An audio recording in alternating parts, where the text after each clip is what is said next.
Hey everybody, welcome to the introduction of the Relational Leading course. I am very happy to be here to lead you through this teaching.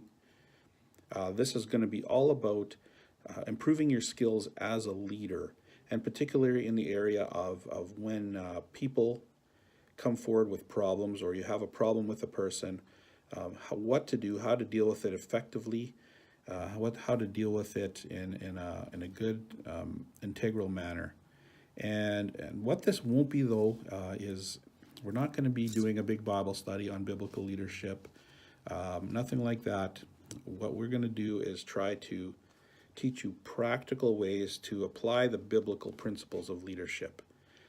So it's going to be implied and assumed that already you are using some of the biblical leadership standards, such as you're praying for your people, you're treating them with integrity, you're treating them honestly, you're speaking well to them. But we can all use improvement in how we deal with problems, how we make decisions, and things like that. So that's what this course is going to really focus on. Some of it, I'm going to be honest right now, you're going to say, well, that's really obvious. But we have to ask ourselves, it's obvious for sure, but why aren't we doing it, right? So I hope that you get a lot out of this course. I hope that this will be really helpful in whatever particular area of leadership you find yourself. So with that, I'm going to be sending you a series of videos. We're going to work that workbook, and then at the end we're going to meet and as a group and work through some case studies and do some hands-on stuff, because the best way to retain knowledge is to actually do what you've learned, and in a safe space like a group where we're all learning. That's a great opportunity to put into practice what we've talked about, and really make that knowledge stick. So with that, we're going to get started right away. We're going to start off with what the role of a leader is. What is a leader? What's our objective in this course? So I'll see you in a few minutes in the next portion. Okay, so all of you should have received a handout like this. Along that had a little card attached to it, and I'll explain what this is further along. But we're going to start off with this. We're going to work our way through this workbook, through the videos, and when we get to meet together, it'll be once we're done with this. So if we go to the very next page, after the cover page, we're going to start here. And first thing I want to point out is you're going to need a pen. You're going to see some blank spots throughout the pages, and this is just for you to fill in the keywords that are missing. The reason I want to do that is writing down things helps retain knowledge a lot better than just listening. So we're going to try to follow that tactic throughout here. You're going to see that that's often where you're going to be putting in some words. It's just to help retain the knowledge. And the reason that we're going to get together at the end of the course as well is the best way to retain knowledge is to actually put what you've learned into practice. So that's what we're going to try at the end. Get together, case studies, things like that, and we're going to learn how to do it from each other. We're going to learn how to problem solve and deal with issues together as a group, where we can brainstorm and try things out in a safe environment. So with that, let's get going on this page. We're going to talk about the primary role of a leader. So here's the primary role of a leader that I've come up with here. The primary role is to coach and empower others. That's what your job is as a leader. You're there to coach and empower others. If you're called a leader, that means there's somebody behind you. There's somebody that you have authority over. And your job is not to do everything. Your job is to teach them. So you're going to coach and empower them, who then get things done. And that's the point, right? You all have tasks to do. You're a leader of something for a reason. There's some task that needs to happen. There's some job that needs to be done. So you're going to coach and empower, who then get things done. So as I mentioned in the introduction, relational leading develops the skill of leading. It's a powerful method meant to help leaders of people avoid people-based problems. And that's our goal here. We really want to learn how to deal with problems, because that's always the biggest stressor for any leader. And if problems arise, the relational leader method helps solve them. using a four-step method. And the four-step method is what we're going to focus on a lot throughout these next couple videos.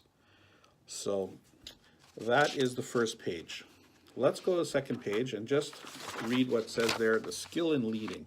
What are we doing here anyway? Why are we learning this? So, skill in leading allows leaders to have a good relationship among people.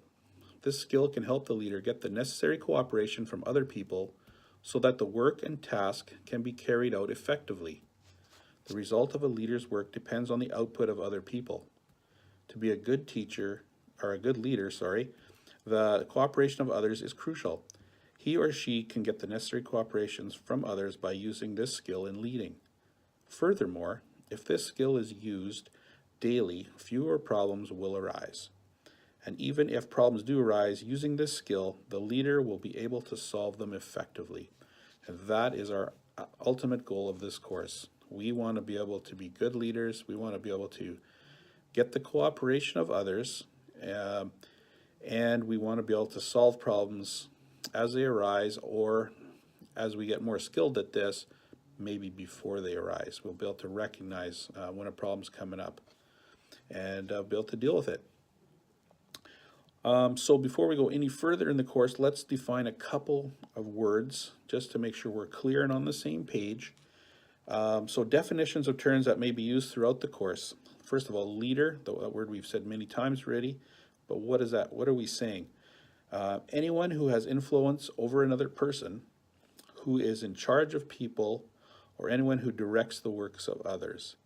So most of you here are leading somewhere in the church probably, so you're leading a ministry. This applies in your workplace. If you have authority over anyone or some kind of influence over someone, this applies to you. And maybe you are a parent. You're in charge of people, aren't you? You have influence over someone. So this skill applies to you as parents as well.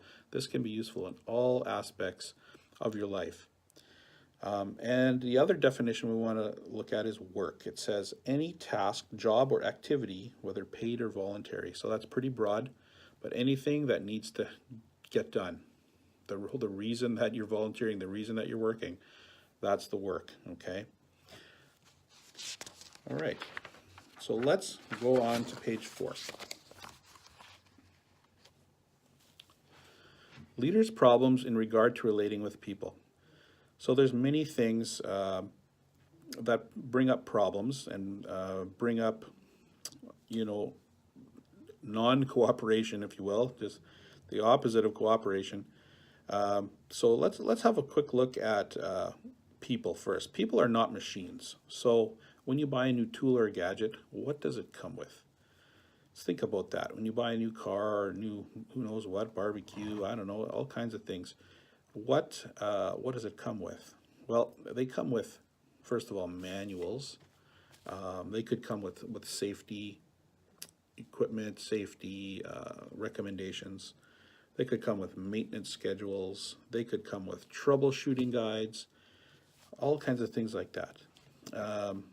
When you buy an item, or let's say you bought 5 of the same item, you expect those 5 items to all work identically. And if they don't, what do? You take one back, right? It's flawed, obviously. But when you get people, you get 4 or 5 people, they are not the same. Not one of them is the same. They all have their own unique characteristics and personalities. You don't get a manual with them. Essentially what you're getting is a blank book, and you're going to have to fill in that manual somehow. You're going to have to figure them out, and you're going to have to figure out how to treat each one individually. They're not the same. So this is the skill we want to learn, because problems will arise for sure if we treat each person exactly the same and expect everybody to be exactly the same. That doesn't work. So we have to learn how to write that manual for them. So why is it difficult to get the cooperation of people? Well, there's several reasons that could occur. So let's look at a few of them. Leaders, new and old alike, have problems getting the cooperation of.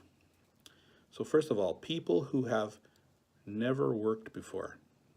So if they've never worked or never volunteered before, that could be difficult. They don't know your expectations. They don't know the pace. They don't know what's been done before. They don't know much of anything at that point. Your expectations are going to be here for your group, but their knowledge and skill level is going to be maybe here. So we need to learn how to work in here. So people who have never worked before, that can have difficulty. People who have worked steadily, but of a different nature. So these people have worked steadily or volunteered a lot, but maybe in a different field or a completely different department, or things like that. They don't know you. Their former leader did things different and things like that. There's all kinds of things that could crop up. So we need to learn to deal with that as well. Now, if you're a new leader, newly appointed leaders may have the problem of obtaining the cooperation of people who know more about the technical aspects of the job than they do. And that is just reality. Just because you're the leader, that does not make you the most knowledgeable. You need those people in there that know a lot of things about a lot of things. You're there to lead the people and guide the work. That doesn't mean that you have to know everything, but you may have difficulty getting cooperation from people if if they just know more than you. They may hold that against you even. So got to learn to deal with that. And also people who have many more years of experience than they have. So if you're a brand new leader and you're young, and some person's been in that particular department for 30 years, it can be a challenge to get these experienced people to cooperate, to maybe try new things, to maybe, there could be a variety of things that can happen there, and simply just not respecting the fact that you're younger. There's a lot of things that can happen there. So how do we deal with that? So that's another thing hopefully this skill can help you with. So we're almost at the end of our first day. I'm just going to end off with the last thing on this page, on page 4, the definition of a good leader. What is a good leader? A good leadership means that the leader get the people of the group to do what the leader wants, when it should be done, and in the way the leader needs it done. So let's say that again. Good leadership means that the leader gets the people in the group to do what the leader needs done, when it should be done, and then the way the leader needs it done. And it's because they want to do it. So I want to leave with that today. If we improve our people skills and we improve our people problem-solving skills, this will go a long way to getting people to want to follow. Good leadership means people are following you willingly. Otherwise, it's a dictatorship, right? So with that, we're going to end there today. That's just some food for thought. Tomorrow, we're going to pick it up and start with some real practical things that you can do with the people in your department. So see you tomorrow, and thank you for listening to day 1 here, and looking forward to speaking to you again tomorrow. God bless you. Have a good day.